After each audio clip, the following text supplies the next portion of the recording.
The asking price for Dejounte Murray has been revealed by the Atlanta Hawks. We're going to break that down on today's show. As you're watching Knicks Now by Chat Sports, I'm your host, Marshall Green. According to Yahoo Sports, the Atlanta Hawks are looking for 2 first-round picks and a starting-level player in any trade involving Dejounte Murray. I'm going to tell you if that's a good idea for the Knicks and why I believe that they should pull the trigger. Before we dive into that, though, we're in a little bit of a January subscriber battle. We have a lot of different NBA channels here at Chat Sports, like the Lakers and the Warriors and the Celtics and the Heat and the Bulls.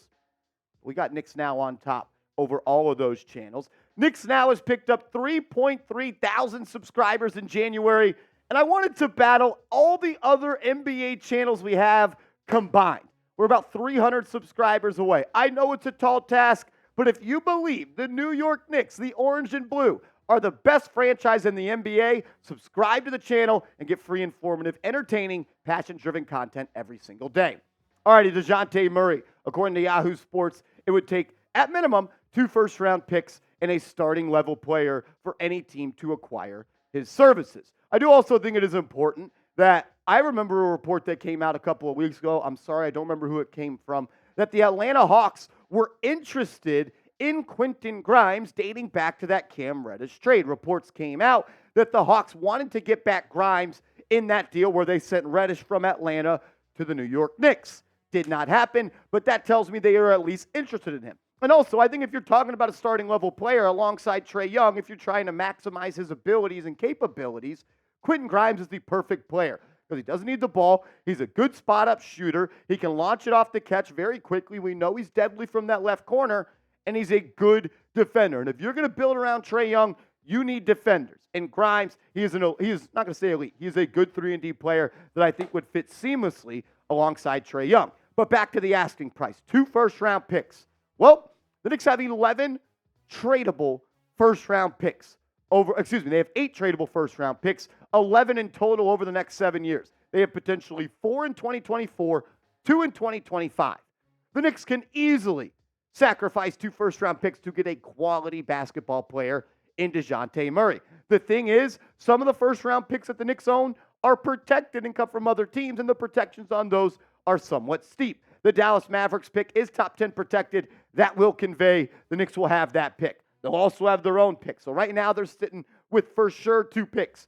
But the Detroit pick and the Washington pick most likely not going to convey. These are how the protections follows those. It goes from top 18 protected to 13, 11, then 9, and then top 12 to 10 to 8. So people are like, Marshall, there's no way the Knicks could give up 2 or 3 first-round picks. Bobby Marks of ESPN said the Detroit pick and the Washington pick are like 50 cents on the dollar. So you got to combine those two. The Knicks can get this done if they want. If they truly believe that a core of Jalen Brunson, OG Anunoby, and Julius Randle, supplemented by Dejounte Murray and a returning Mitchell Robinson, if they think that team is good enough to win the Eastern Conference, they should make the trade.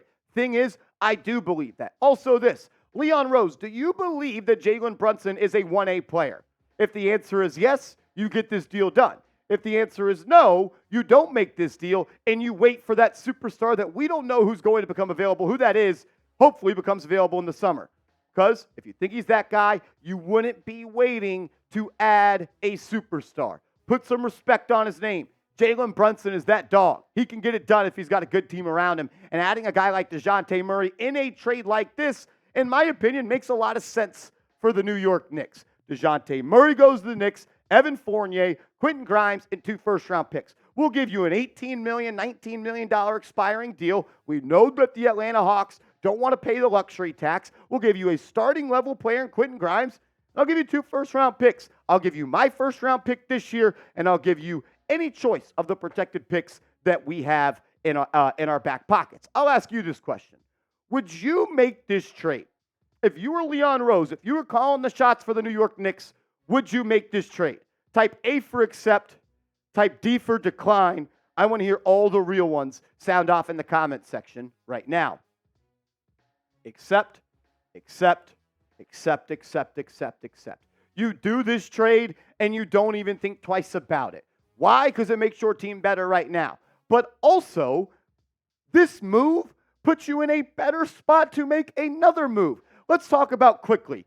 Who are the Knicks interested in? CAA clients. Who are guys that could force their way out in the summer if their teams fall short in the playoffs, like Adrian Wojnarowski talked about? The Philadelphia 76ers and Joel Embiid, the Cleveland Cavaliers and Donovan Mitchell, and a guy like Devin Booker for the Suns. Put yourself in their shoes. Would you rather get back expiring salaries and a lot of first-round picks, or a lot of first-round picks and Dejounte Murray? Trading for Murray makes you now better right now. I think actually NBA Finals contenders, but it also bolsters your trade package down the line. Hopefully you don't have to trade him because it works out, because he's a damn good basketball player. Having one of his best seasons in the NBA, averaging over 21 points, 5 rebounds, 5 assists, 47% from the deck. And for all the people out there, but Marshall, he doesn't space the floor well. Marshall, he doesn't shoot good from 3. Get your old expired takes out of here. Do some research. Look up the stats. Watch the highlights, because the man's knocking down 39% of his three-pointers. And he's shooting 39.6% on pull-up three-pointers and 38.3% on catch-and-shoot three-pointers. This is a great percentage. This would be the third best on the Knicks behind Donte DiVincenzo and Jalen Brunson. Trading for Murray now makes you a contender in the Eastern Conference. And it also bolsters your trade package in the offseason if it does not work out, which I am very confident it will. Look at this starting lineup.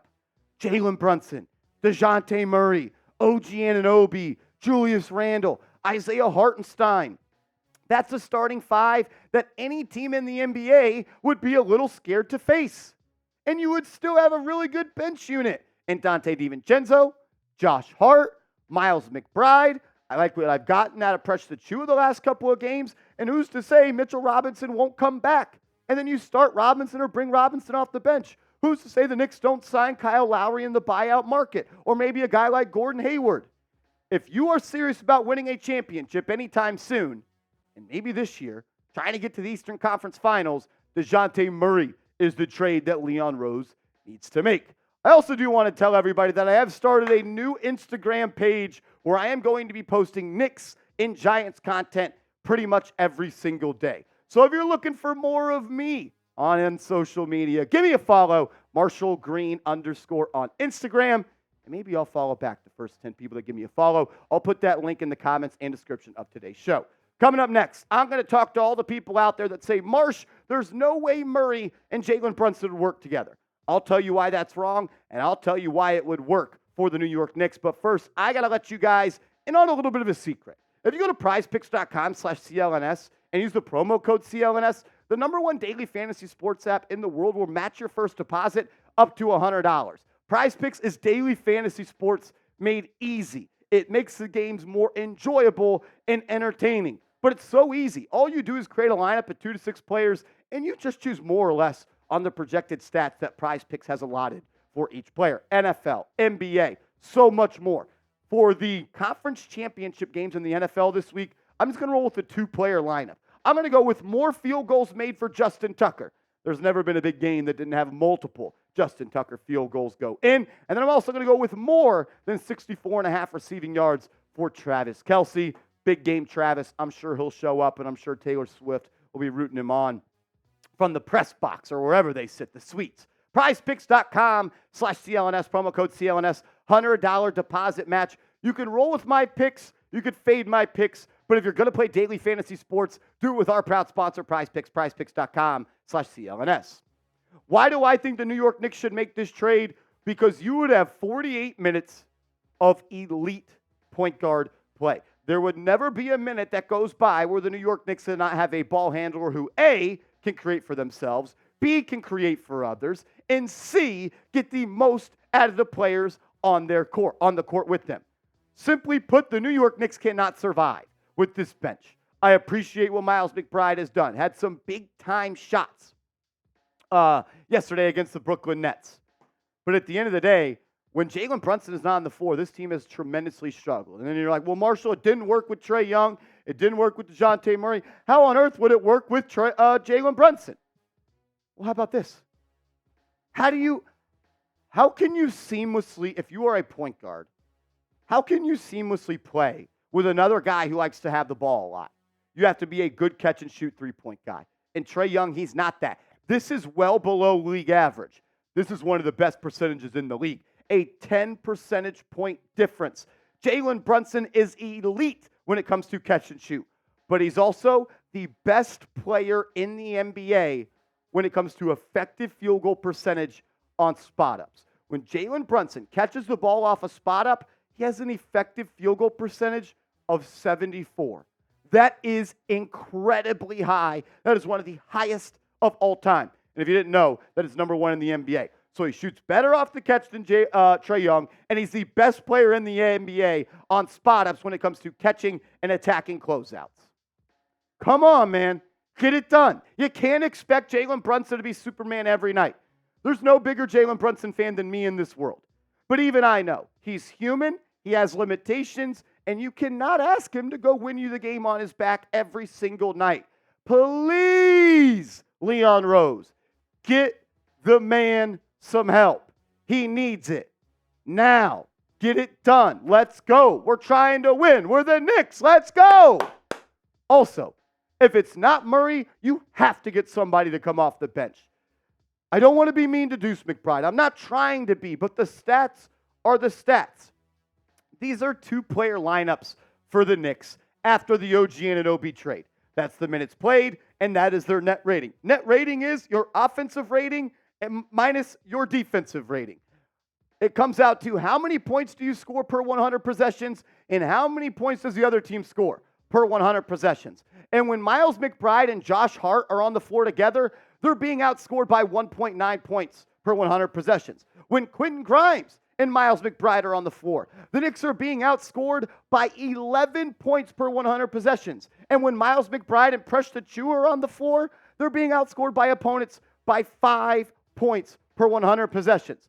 What does this tell you? The Knicks have to improve their bench. They need a guard that can create for themselves, create for others, and have the ability to play alongside Jalen Brunson. If it's not Dejounte Murray, who could it be? Well, my number one player, if not Murray, is Malcolm Brogdon, the former sixth man of the year for the Boston Celtics. He's played in a lot of big-time games. He knows how to come off the bench. I would still want DiVincenzo to start, but he checks all boxes. Can create for himself, others, decent defender, and he could play alongside Jalen Brunson. A guy that I am actually extremely interested in is DeMar DeRozan. In the fourth quarter of a playoff game, you sometimes need someone to make a big-time shot, a tough shot maker and a tough shot taker. And there's no better example in the NBA than DeMar DeRozan. And I think he would accept the role of coming off the bench, being the lead guard, underrated playmaker, has averaged 5 or 6 assists the last couple of years. DeMar DeRozan, despite not having a three-point shot, I think would be an excellent fit off the bench for the Knicks. Bruce Brown is a player that has been linked to the Knicks by every single beat reporter out there that covers this team. Adrian Wojnarowski has talked about it. I'm not the biggest fan of Bruce Brown. I respect the hustle. I respect the way he plays the game. But the Knicks, they have Bruce Brown at home and Josh Hart. They need more offensive talent, in my opinion. I don't think they need another margin mover. Jordan Clarkson fits a couple of the things we've talked about. He can create for others, but he's inefficient. He's a jacker, and he doesn't play defense. And I don't ever want to close a game with Clarkson and Brunson on the floor together. One thing I do like, though, is Jordan Clarkson may be able to win you a game in the playoffs with 25, 30 points. Alec Burks is the last player we're going to talk about on today's show. Former Knick. We know what Alec Burks can do. He's been lighting it up from downtown recently, shooting over 40% from downtown in his last 11 games. He knows what it takes to play for Tom Thibodeau. He could play alongside Brunson. I don't think he'd cost too much in a trade. I'd be all in on adding Alec Burks, but that's if you strike out on Brogdon or DeRozan or Dejounte Murray. Alec Burks also can't be the only move you make at the deadline. If it is, you're telling me, Leon Rose, you're not all that serious about competing. We've talked about 6 players on today's show. Now I want you to chime in the comment section. Who do you want the Knicks to trade for? Keep in mind what it would cost, and keep in mind what you might have to give up. Let me know down in the comment section. And remember to give me a follow over on Instagram at @MarshallGreen_. I'm trying to up my social media game. Created an Instagram today, and we're posting Knicks and Giants content almost every day, if not every day. So give me a follow at @MarshallGreen_.